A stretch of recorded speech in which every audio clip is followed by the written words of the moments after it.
Hi, Sparkles. Have you ever felt like someone you love never really left? Like they're still right there, just not the way we're used to sensing them? Today's guest is going to show you that connection is real and that you already have the ability to feel it. This is episode 248, and my guest is Stephanie Banks, a professional intuitive channel whose gift emerged out of the most human of experiences, her connection to her mother through dementia. Stephanie channels souls here in the physical, souls on the other side, spirit guides, even trees, animals, and Gaia herself. We get into what intuition actually is and how it's different from ego. Stephanie breaks down her simple but powerful test. Does it feel true, expansive, and like a deep knowing? We also talk about how to be specific when you're asking your guides for support, what it means to raise your vibrational frequency, and how channeling isn't some rare gift, it's something we're all capable of. Stephanie is the best-selling author of Joining Joannie, and she's currently writing her second book. You may also have seen her TEDx talk, I Am an Intuitive Channel. Sparkles, this one's a beautiful reminder to trust your body, tune into your higher self, and fall back in love with the world around you. Here we go. I'm K. Margaret Solorio, certified Angel Reiki Master, intuitive guide, author of Make Ease Your Vibe, and creator of the Home Frequency Reset. This is Intuitive Wisdom, where we explore the connection between energy, intuition, spirituality, and the spaces we live in, so you can create more peace, clarity, and delicious ease in your home, your heart, and your life. Stephanie, welcome again. Thank you so much for joining me today. How are you? I am great. How are you? I'm wonderful. I'm excited for our conversation. You may know on this podcast, we like to explore what it means to live in alignment with your energy and how trusting your intuitive wisdom can transform your inner and your outer world.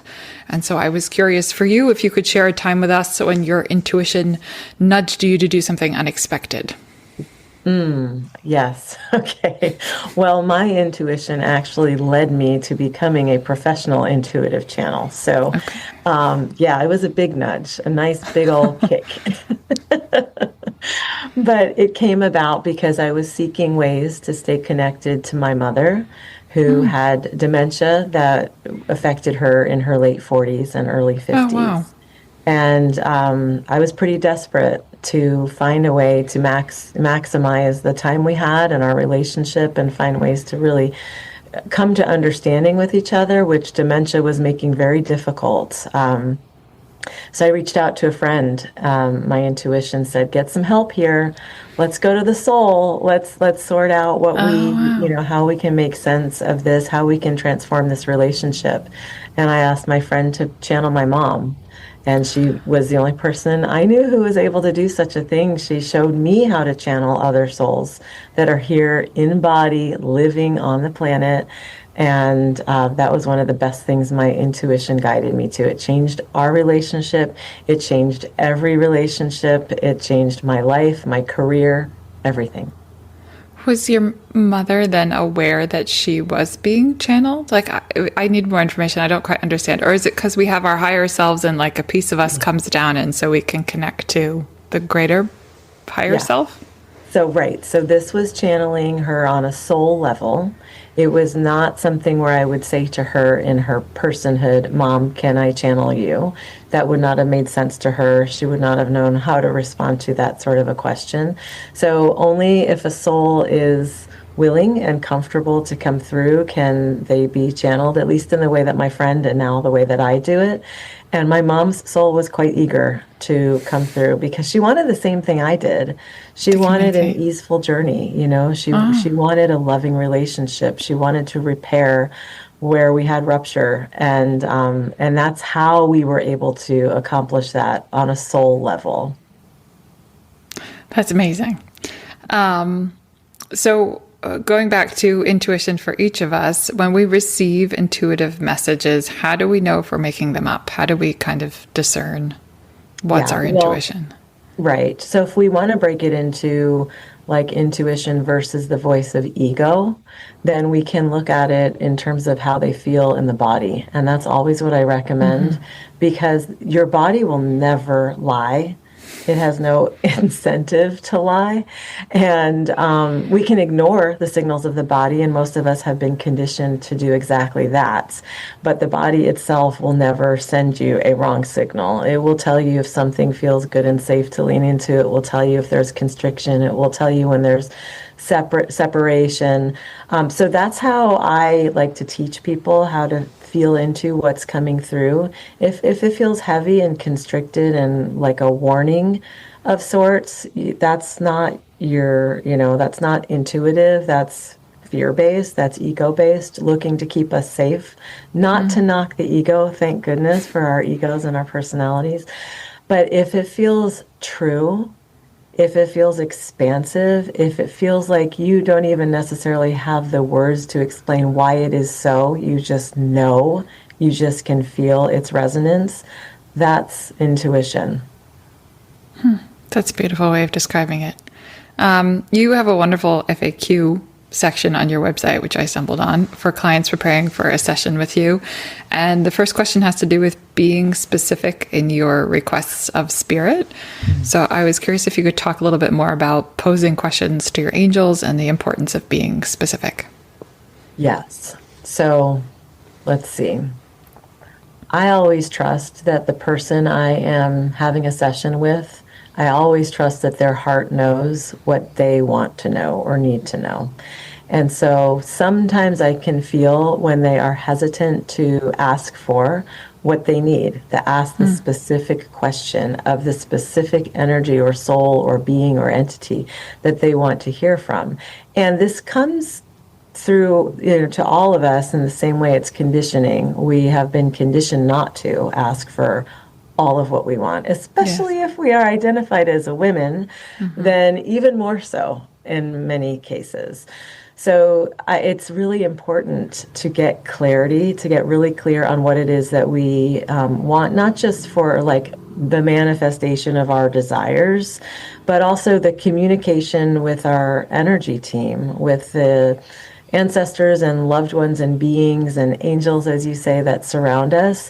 We get to be very specific. It is helpful to be very specific, because to say, for example, I would like to manifest a romantic relationship. Oh, the universe can provide you that. For sure. But what is that person going to be like? And how are you going to feel with them? And what do you actually want to experience? That's just an obvious example of where you want to dial in and get very specific. But when I'm teaching people how to channel, I also teach them how to get really clear on how they would like channeling to feel, how they would like their communication with spirit to feel, because we don't have to find it jarring. Some people are afraid to open to that world because they feel like it might startle them or scare them or to reach them in a moment when it's not, when they don't want to be communicated with. So we get to get specific. This is where and when I'm available and where and when I'm not. This is how I would like to receive messages and how I would like them to feel. We're kind of like honing in on what is ideal for us, and specificity is key to that. Thank you. And you mentioned that when you channel, you can tune into those souls that are here in the physical. Do you also, I'm curious to learn more about how you make that connection, but also the different types of souls that you tune into. Is it on the other side or angels, or you mentioned beings, or if you could talk more about that. Yes. So the way I learned to channel, thank goodness, is to channel anybody that is being asked for. Okay. So some of my clients have certain energetic beings that they feel very connected to. I might know nothing about these beings because my clients sometimes are in even further, deeper in their spiritual journeys than I am, and direct experiences. So they'll tell me the name of a guide or an energy or an entity, and I'm like, sure, let me see if they're here. Let's tune in. Let's see what's here. And so, yes, this of course does include all of any soul that is here in body. So we just call that someone's higher self. And I do channel from the souls of ancestors and loved ones on the other side. That's often referred to as mediumship, but it falls under this whole wide umbrella of channeling.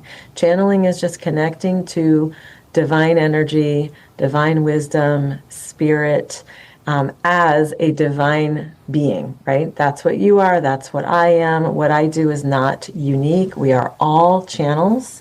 My flavor of it maybe is unique, the way that I transmit the messages, the way that I help clients process them, but we are all channeling all of the time. And I forgot the beginning of your question. What was it? Just to, I guess, like you were saying, your particular flavor, does that mean also your process of tuning in and to making that connection? Yes. So the work that I need to do in order to show up as a clear, high vibrational channel who is able to channel from fifth dimensional consciousness, because that is the realm that I'm channeling from. That's unity consciousness, its highest vibrational divine love, requires me to do a lot of work in between the sessions. So the sessions are actually where I get to float and fly and have a great time. The work is actually what happens before that and after that, so that I am moving energy out of my body that does not belong. I am releasing whatever I have absorbed from others.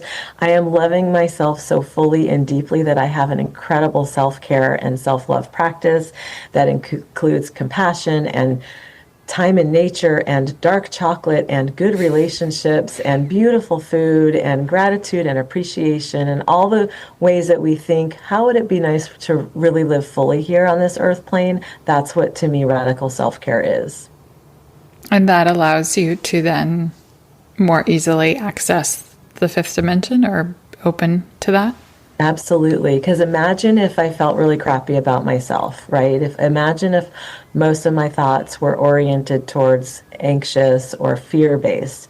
And mind you, sometimes they are for very good reason. That's being fed into the field quite heavily right now. But if I do not know how to move that along and how to create space for the greatest love that is here, that is intended for me, for you, for my clients, for humanity, for the more than human beings, for all of us here, then I wouldn't be able to do it if I was coming from a place of density. Instead, I would be an attraction for dense energy. Oh, okay. So it's not just a matter of kind of making the leap and raising your vibration, but also what you're a magnet to receive. Both. I believe. Mm-hmm. You mentioned that we are all channels all the time. So I was curious how you use channeling kind of on an everyday basis. And it sounds like it's more than just a service you provide. Yes. Well, I believe that writing is a form of channeling. Oh, wonderful. Yeah. And I do a lot of writing.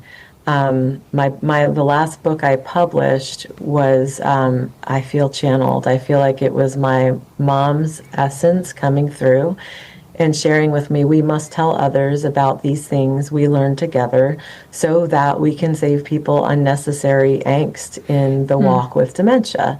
Lots of books out there are channeled books. An obvious example is any of Eckhart Tolle's work, right?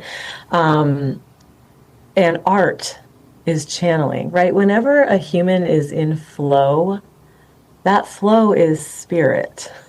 That flow is the highest divine energy coming through, moving through, guiding them, their pen, their paintbrush, their hands in sculpture, whatever it is. Dance is channeling. That sort of movement, I have the chills on my body right now. Anything that we are applying our beautiful creativity to is, human and divine design, I believe, which is a form of channeling. And the way that my guidance, my spirit guides directly channel through me is all the time, is constant. So I have guides that I call them my parenting guides because that's what they do. They stop me from making really big, unnecessary errors or comments as a parent. And I can hear them very clearly now. It's a relationship I have cultivated because it's important to me to be a certain type of parent. And we have relationship guides, and we have guides that help us find the best parking spot at the mall. And we have guides that will, guides of protection. Hi, Sparkles. Before we get back to today's conversation, I want to share a few ways that I can support you. If you've ever wondered whether the energy of your home could be affecting your mood, clarity, intuition, or overall well-being, I've created a free interactive quiz. In just a few minutes, you'll discover your home energy type and receive personalized guidance to help create more peace, alignment, and delicious ease in your home and life. And if you're ready to go deeper, I offer home frequency reset sessions where I help clear energetic clutter and realign the energy of your space so it feels more calm, supportive, and aligned with the life you want to create. You can learn more about the quiz, my home frequency reset services, and book a session by visiting my website, deliciousease.com. And if you're looking for even more inspiration, be sure to pick up a copy of my book, Make Ease Your Vibe. It's filled with practical tools, reflections, and insights to help you create more ease, trust yourself more deeply, and live with greater intention. You can find Make Ease Your Vibe on Amazon in both paperback and Kindle versions. Now let's get back to today's episode. And so when I go out to a grocery store, I can use them to sort of deflect energy. We have guides that help us clear energy away. We have everything we need, and we are almost never asking for the support, and that's a shame, because then we have bored guides, and we don't want bored guides. There's an image for the day. Absolutely fantastic. They're there to help. Go ahead and ask. Exactly. That's amazing. Well, I ran through my questions really quick, but while I think of some more, is there anything you would like to add? You know what I feel is my purpose these days? I do love channeling for others. I especially love teaching others how to channel for themselves, because that is the world that my heart knows is possible. If everybody trusted their inner voice of wisdom, we would be in a very different experience right now than where we find ourselves. So I'll keep teaching it, and I'll keep channeling, but my purpose very specifically right now is to assist humans with falling back in love with wild, with nature, with the natural world, with Gaia, with Pachamama, with the more than human beings, with the plants, with the worms, with the animals, right? This is absolutely life-changing. And people get overwhelmed, understandably. They think, oh my gosh, the world's problems are so vast. How can my one little corner, how can I make a difference? What does one person actually affect with all of this? And the answer is everything.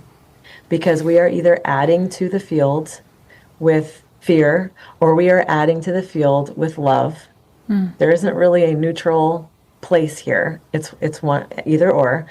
And when you get out in nature, you remember that you are not separate from her. And you remember that you are not higher than any other creature or animal. If we did not have the worms, we would not have healthy food. If we didn't have healthy food, it doesn't support human life, right? So you go to the smallest of the beings, and if you're a curious human, which most are, you learn, well, what is that creature? We have apps now. You can take a picture of something. Oh my goodness, that's a dung beetle. Or, oh my gracious, that's this type of bird, And when you start to learn more about the actual life that's right there in your backyard or right there on your balcony, how can you not fall back in love with it?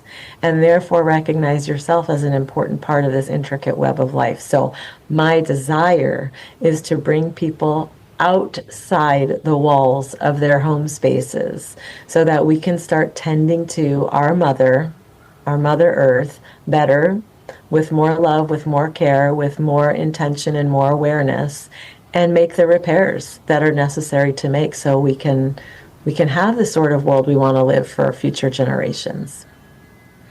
That's wonderful. I went on a walk this morning and I was reminded during COVID, we were kind of pushed outside, right? Because there was no easiest, obvious way to get out on a regular basis. So you had to find a new way of kind of staying healthy and going for a walk every day. And one of the things I enjoyed the most was watching all the plant life, and because you see, if we went mostly the same route every day, so you'd see the flowers change or this change and the little subtle changes, and how I realized today how I miss that we're not we're out and about and doing a bunch of activities again, so it's not the same. But that you get it. It's funny how you can get excited for those little changes, or like you said, you feel more connected. They're miracles. To Yeah, see a and so seed, easy to miss. yes, a seed that becomes a sprout, that becomes the basil on your salad, or the cauliflower that I hope will grow in my garden any minute now. Like, it's wild. It's amazing. So, yes, this is how we can come back to the awe of what it is to be alive. Yeah. And you mentioned your books. Could you tell us more about your books? The second one I'm in the process of writing right now, and it's going to be kind of like a teaching people how to channel for themselves. Wonderful. But my first one is called Joining Joni. Joni is the name of my mom, and the subtitle is Staying Connected to Your Loved One Through Dementia and Beyond.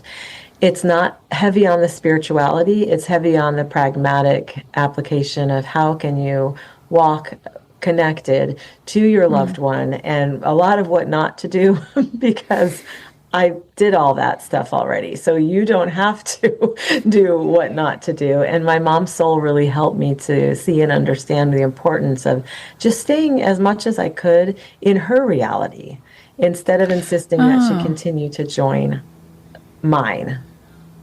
Yeah, that sounds fantastic and really interesting, because it is such a confusing process, and I dealt with it mostly removed with my grandparents. But yeah, even just having context, because there isn't a lot of practical advice. At least I didn't find that. Yeah, and the things that we're inclined to do, say socially, are usually not beneficial to people who have cognitive decline. If my mom looked like she was zoning out, and my mind would say, oh, quick, go rescue her, go bring her back to the conversation, go include her in this. She told me, you know what? That's kind of annoying. Her soul told me this. Oh, really? Yeah. She said it's very jarring to do that. You don't even know what I'm doing. I'm doing something better than your I'm off in the fifth conversation. dimension. I'll be back. Yeah, like there were times and moments, I'm quite certain, where she was visiting with her deceased father, and moments where she was like just kind of lifting up and out of whatever this dense reality conversation was, and traveling, having expanded experiences. And I'm like, hey, mom, look at this, or did you hear that? And she's like, what? So yeah, I learned to stop doing that and to take an interest in where she's going when she is elsewhere. Yeah. Wow. Well, where can listeners connect with you and your work? They can find me on my website, which is soulinsight.com. And I am on social media. It's at Stephanie Intuitive Channel. Wonderful. And I'll, of course, include all the links in the show notes. Thank you so much. I really appreciate this conversation. Thank you too, Margaret. I appreciate you. Hey, Sparkles. What did you think? What struck me most was that idea of your body will never lie. How often do we override that quiet physical no because our mind has a better argument? I mean, I think we've all done that, where we need to go to the bathroom and ignore it because we have more work to do, and as if there won't be more work when we get back from the bathroom. I'm definitely going to be thinking about that this week, where in my life I've been talking myself out of what my body already knew. And then, of course, we can extrapolate that to, trusting your intuition and your gut response. I also love that she talked about being specific with our requests to your spirit guides, to angels, to the universe. This is something that comes up regularly, I think is really important, but I don't think of as often as I'd like, or do, or practice. So I tend to ask vague questions, or ask for, little things like, okay, I need help with a parking spot now, or can you please help me finish this task in this amount of time, or something like that. But I'm really going to practice getting precise about what I actually want to receive. I think that is awesome in all facets. And then, speaking of receiving, I thought it was really interesting that she said, what are you a magnet to receive? Normally, magnet and attract go together, right? We say, as a magnet, what are you attracting? But attracting is what's the right word? It's about chasing, right? And so this is even flips the conversation a bit on manifesting, less about chasing, more about becoming the frequency that draws it in. So not what you are doing, but what you are allowing in that becoming of you. That's definitely going to stay with me for a while too. All right, Sparkles. I'd love to hear from you. You can always reach me at support@deliciousease.com, and I will see you next week.